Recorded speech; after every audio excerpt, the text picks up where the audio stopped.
అందరికీ నమస్కారం.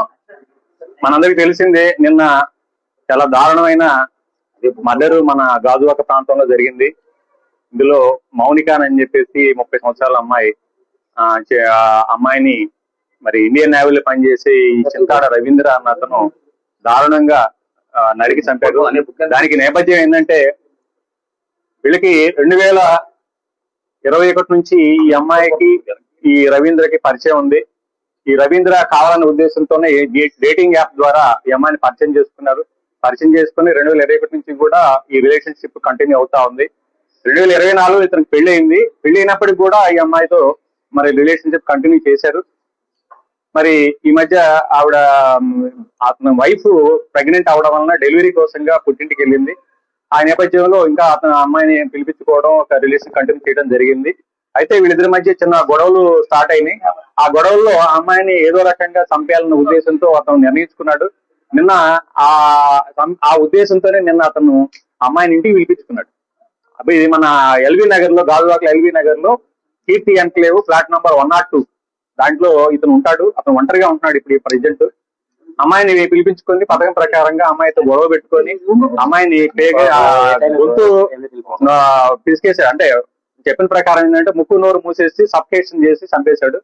చంపేసిన తర్వాత అతను ఈ డెడ్ బాడీని ఏ విధంగా డిస్పోజ్ చేయాలో అర్థం కాక దాన్ని కావాలనే ఉద్దేశంతో అతను ఒక కత్తి తీసుకొని ఆ బాడీని 3 ముక్కలు చేశాడు అనమాట. గొంతు, తల, చేతులు, మొండి అన్ని కూడా సెపరేట్ చేశాడు. సెపరేట్ చేసేసి కాళ్ళన్నీ కూడాను ఒక సూట్ కేసులో ప్యాక్ చేశాడు. అదేవిధంగా మొండి భాగం ఫ్రిడ్జ్ లో పెట్టాడు. ఈ తల, చేతుల్ని మరి అంటే 1 by 1 డిస్పోజ్ చేయాలన్న ఉద్దేశం అతని ఉద్దేశం. దాన్ని ఏం చేశాడంటే అతను బ్యాగ్ లో పెట్టుకొని మన ఈ అడివివరం రోడ్ లో ఒక నిర్జన ప్రదేశం ఉంది. ఆ ప్రదేశంలో పెట్రోల్ లో తగలబెట్టేసి మరలా వచ్చాడు. వీటిని కూడా డిస్పోజ్ చేయాలన్న ఉద్దేశంతో ఏం చేయాలో అర్థం కావట్లేదు. ఈ బాడీ ఎలా తయారు చేయాలి, ఎలా పంపించాలి, ఎలా డిస్పోజ్ చేయాలని చెప్పేసి తర్వాత అతను మొత్తం లోపల ఉన్న బ్లడ్ స్టైన్స్ కూడా మొత్తం కూడా వాష్ చేసినట్టుగా మనం నేరస్థల పరిశీలన తెలుస్తా ఉంది. కంప్లీట్ గా వాష్ చేస్తున్నాడు. అంటే ఏ విధంగా నేరం బయటపడకుండా తప్పించుకోవాలన్న ఉద్దేశం అతను కనబడతా ఉంది. తర్వాత ఇప్పుడు ఈ డెడ్ బాడీస్ లో ఉన్న ఈ భాగాలు ఎలా డిస్పోజ్ చేయలేక అతనికి దిక్కు తెలియలేదు. ఈయన ఏం చేయాలో అర్థం కాక అతను పోలీస్ స్టేషన్ కి వచ్చి సరెండర్ అవ్వడంగా తెలుస్తా ఉంది. అయితే ఈ విషయం తెలుసుకున్నది తల్లిదండ్రులు ఈ రోజు పోలీస్ స్టేషన్ కి వచ్చి వాళ్ళ మౌనిక తల్లిదండ్రులు వేణుగోపాల్, వాళ్ళ ఫాదర్ పేరు, ఆయన వచ్చి కంప్లైంట్ ఇవ్వడం జరిగింది. ఈ ఫాదర్ వచ్చేసి ఈ మన చిన్నాడు కాంట్రాక్ట్ టీచర్ గా పనిచేస్తారండి పెందుర్తిలో. అందరూ కూడా టీచర్ ఫ్యామిలీ అనమాట. మదర్ ఫ్యామిలీ టీచర్ పనిచేస్తాడు. అయితే ఈ అమ్మాయి డిసీజ్డ్ ఈ మౌనిక ఈ ఇంటర్ వరకు చదువుకుంది.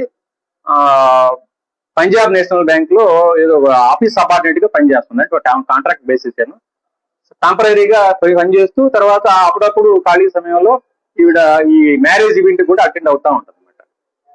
అయితే ఈ కేసు నమోదు చేస్తున్నారు. కేసు మన మర్డర్ కేసు కింద. అదే విధంగా ఈ ఎవిడెన్స్ ను తారుమారు చేయడం కోసం, అంటే కనపడకుండా మాయం చేయడం కోసంగా అతను ప్రయత్నించినట్టుగా ఆ మర్డర్ కేసుతో పాటుగా 201 ఐపీసీ అంటారండి.